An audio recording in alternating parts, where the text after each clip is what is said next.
सैयद अल्ताफ बुखारी ने बारामुल्ला जिले में ट्रक ड्राइवर की मौत पर गहरे दुख का इजहार किया। उन्होंने कहा कि हमारा मुल्क इंसानी हुकूक की खिलाफ वर्जी के खिलाफ खड़ा हुआ है और इसलिए वो वजीर दाखिला से दरख्वास्त करते हैं कि वो इस मामले में और कुलगाम के वाक़े को भी देखें।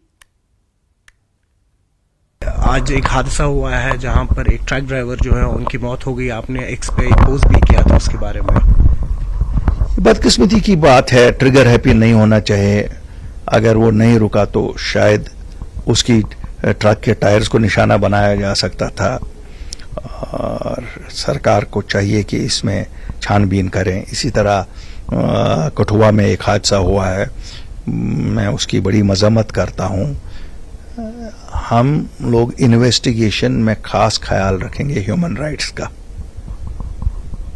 जहां ह्यूमन राइट्स की कदर ना हो और हमारा मुल्क माना जाता है इन चीजों के लिए, इसलिए मैं चाहता हूं कि एक इन्वेस्टिगेशन की जाए ताकि ऐसे हादसे फिर ना दोहराए जाएं।